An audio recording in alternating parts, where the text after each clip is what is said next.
President Donald Trump pardons Baton Rouge rapper NBA Young Boy. Let's get off into this article.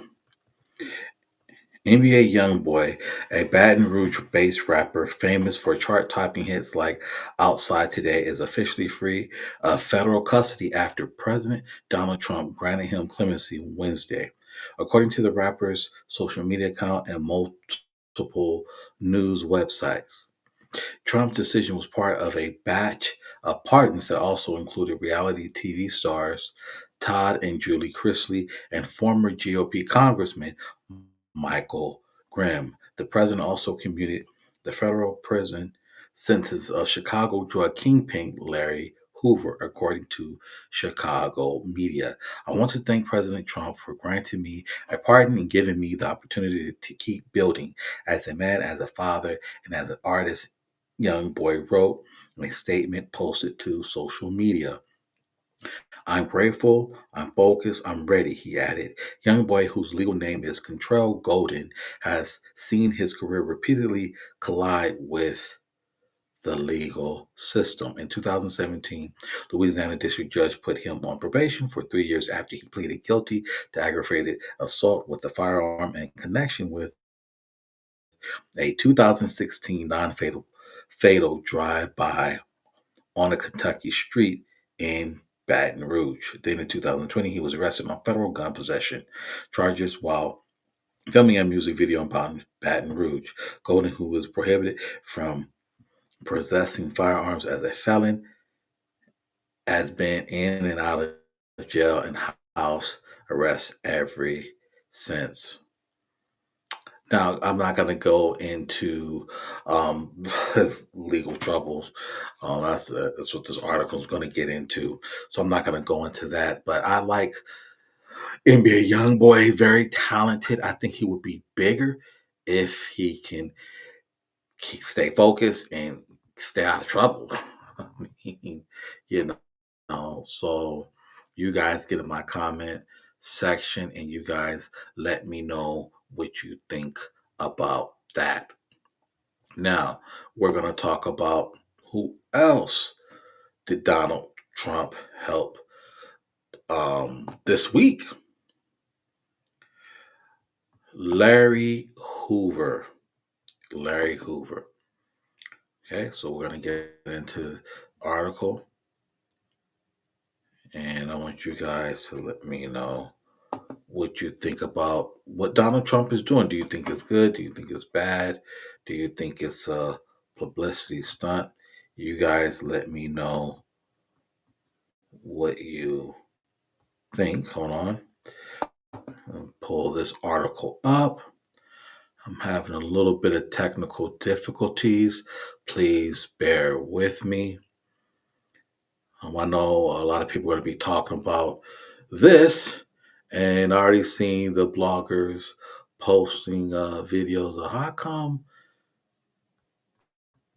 come Obama didn't do this? How come, so they're going to be having a field day with this, okay?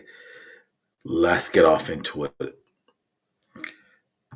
President Donald Trump commuted the sentence of Larry Hoover, a former Chicago gang leader serving a life sentence at a supermax prison in Colorado.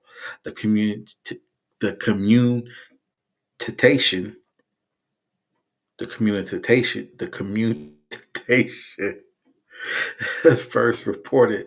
I can't pronounce that word, guys. I'm sorry. I ain't gonna even try to fret. I can't pronounce the word. I'm tongue tied here. I apologize. I apologize. My bad. My bad. Nobody's perfect. Okay. First reported by the news website Notice was confirmed by a White House official speaking on the condition and amenity because it had not been formally announced.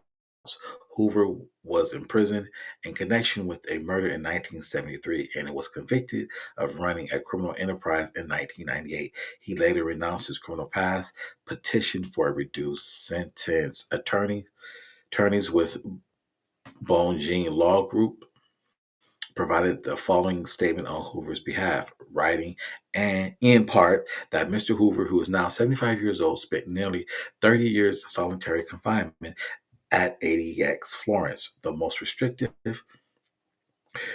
draconian supermax prison in the United States. The courts have demonstrated a complete unwillingness to consider Mr. Hoover's considerable growth and complete rehabilitation.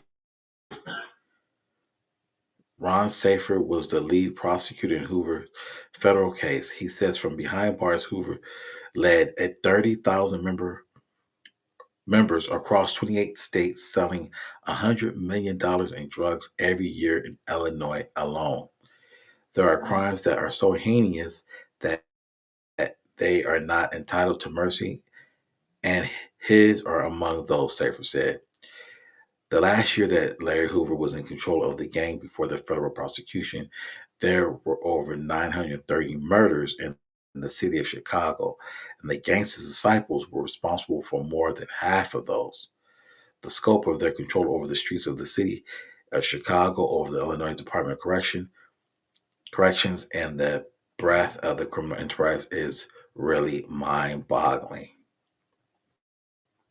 So you guys can go on and read the article if you want, but his sentence was reduced by Donald Trump. You guys in my comment section, you guys let me know what you think about that.